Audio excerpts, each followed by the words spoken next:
जय श्री गणेश दोस्तों। हमारी आज की कहानी है बदलाव। अब शुरू करते हैं कहानी।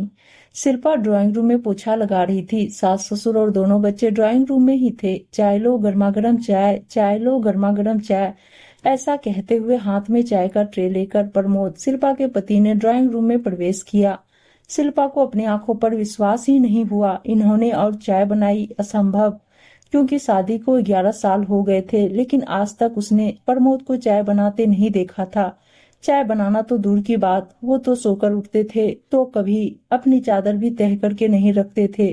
प्रमोद, चाय तूने बनाई? सासू जी ने पूछा। हाँ मम्मी, जरा पी करके तो बताओ कि चाय कैसी बनी है। हे राम, मैं ये क्या देख और सुन रही हूँ। शिल्पा, तुझे जरा भी शर्म लाज कुछ है कि नहीं? तुझसे चाय बना के नहीं हो रही थी तो मुझे बता देती, अभी तो मेरे हाथ पैरों में दम है, मैं ही बना देती चाय। ये आजकल की बहुएं भी ना बिल्कुल ही कामचोर होती है। और लाज शर्म तो जैसे बेच ही दी इन लोगों ने। मुझे देख, शादी को 45 साल हो गए, लेकिन मजाल है कि कभी तुम्हारे ससुर जी से कोई काम करवाया हो। आज तक इन्होंने कभी अपने हाथ से पानी तक लेकर नहीं पिया। मैंने मेरे बेटे से भी कभी काम नहीं करवाया, और तू उससे चाय बनवा रही है। शिल्पा को काटो तो खून नहीं। वो मन ही मन सोचने लगी कि आज इनको क्या हो गया है, क्यों बनाई इन्होंने चाय। अब मम्मी जी और पापा जी मुझ पर बार बार ताने कसेंगे। चाय बनाकर जरूर इन्होंने मेरी थोड़ी सी मदद कर दी, लेकिन जितना समय चाय बनाने में लगता उससे ज्यादा समय तो मुझे ताने सुनने पड़ेंगे। मम्मी पापा, बताओ ना चाय कैसी बनी है। शिल्पा, आओ तुम भी पहले चाय पी लो, फिर पोछा लगा लेना, नहीं तो चाय ठंडी हो जाएगी, प्रमोद ने कहा। सास ससुर का तमतमाया चेहरा देखकर शिल्पा की पोछा छोड़कर चाय पीने की हिम्मत नहीं हो रही थी। जब प्रमोद ने दोबारा आवाज लगाई तब जाकर शिल्पा ने चाय पी। चाय वास्तव में बहुत लजीज बनी थी, पर एक कप चाय के कारण घर में जो कोहराम मचने वाला था उसकी आशंका मात्र से शिल्पा डर रही थी।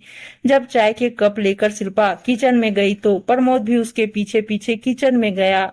शिल्पा ने नाराज होते हुए प्रमोद से कहा, आपको क्या आवश्यकता थी चाय बनाने की? पोछा लगाने के बाद मैं चाय बनाने ही वाली थी। अब मम्मी जी पापा जी मेरे ऊपर ताने कसेंगे। Shilpa, cool down. सिर्फ चाय ही नहीं, अब तो मैं जितना हो सकेगा हर काम में तुम्हारी मदद करूंगा। क्या मतलब? मतलब यह कि अभी कोरोना वायरस के लॉकडाउन की वजह से मेरी छुट्टियां हैं। आज लॉकडाउन का 7वां दिन है। जब लॉकडाउन हुआ था तो मैंने सोचा था कि परिवार के साथ समय बिताऊंगा, मम्मी पापा और बच्चों के साथ। तो मैं समय बिता रहा हूँ, लेकिन मैं देख रहा हूँ कि तुम्हारे पास तो समय ही नहीं है। सॉरी जी, आज से मैं काम और जल्दी जल्दी खत्म करने की कोशिश करूंगी। मैं समझ रहा हूँ कि तुम भी हमारे साथ समय बिताना चाहती हो, लेकिन अभी मैं और बच्चे सभी घर पर रहने से हम लोग थोड़ा सा देर से सोकर उठते हैं, जिस कारण तुम्हारा पूरा रूटीन गड़बड़ हो रहा है। और ऊपर से काम वाली बाई भी नहीं आ रही है। मैं पिछले 6 दिनों से देख रहा हूँ कि तुम्हें 1 मिनट की भी फुर्सत नहीं मिल रही है। रात होते होते थकान के मारे तुम्हारा चेहरा उतर जाता है। चाय नाश्ता, खाना, बर्तन, कपड़े, झाड़ू पोछा, पापा मम्मी की दवाई आदि देना, आखिर तुम अकेली क्या क्या करोगी? इसलिए मैंने फैसला किया है कि जब तक लॉकडाउन है और काम वाली बाई नहीं आ रही है, कम से कम तब तक मैं जहां तक हो सकेगा हर काम में तुम्हारी मदद करूंगा। आज नाश्ते में पोहा ही बना रही हो ना? मैं पोहे के लिए आलू प्याज काट देता हूँ, लेकिन मम्मी जी पापा जी क्या सोचेंगे उनको मैं समझा दूंगा। ऐसा कहकर प्रमोद आलू प्याज काटने लगा। इतने में शिल्पा की सास किचन में आई और प्रमोद को आलू प्याज काटते देखकर आग बबूला होने लगी। वे ज्यादा कुछ बोलती इतने में ही सास के मोबाइल पर शिल्पा की ननद का फोन आ गया। सास की आवाज सुनाई दी। क्यों, क्या हुआ बेटा, तू रो क्यों रही है? ऐसी आवाज सुनकर शिल्पा और प्रमोद दोनों का ही ध्यान बातचीत की ओर गया। ऐसा कैसे कर सकते हैं तेरे सास ससुर? तू भी हांड मास की ही बनी है। जब काम वाली बाई भी नहीं आ रही है तो अकेली जान झाड़ू पोछा, बर्तन, कपड़ा, खाना बनाना और घर के बाकी के काम कितने काम करेगी तू? दामाद जी घर पर हैं तो तेरी थोड़ी बहुत मदद तो उन्होंने भी करना चाहिए। दे दामाद जी को फोन दे, मैं उनसे बात करती हूँ। तू ही दामाद जी से बात करने मना कर रही है तो मैं क्या कर सकती हूँ?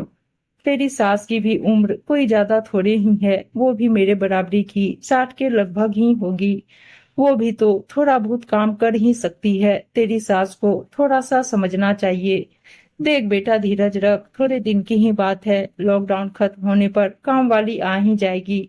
सास की बातों से सब बात समझ में आ ही गई थी। फिर भी प्रमोद ने माँ से पूछा, मम्मी क्या हुआ दीप्ति को, वो रो क्यों रही थी? क्या बताऊं बेटा, उसकी सास तो बहू को नौकरानी से भी बदतर समझती है।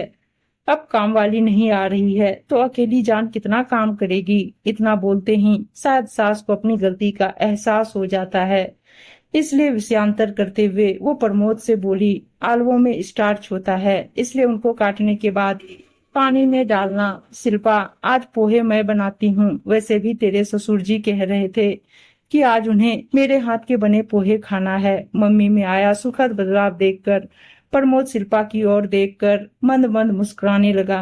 उम्मीद है दोस्तों कहानी अच्छी लगी होगी, और अच्छी अच्छी कहानियां सुनने के लिए चैनल को सब्सक्राइब और वीडियो को लाइक शेयर जरूर कर दीजिएगा। धन्यवाद दोस्तों।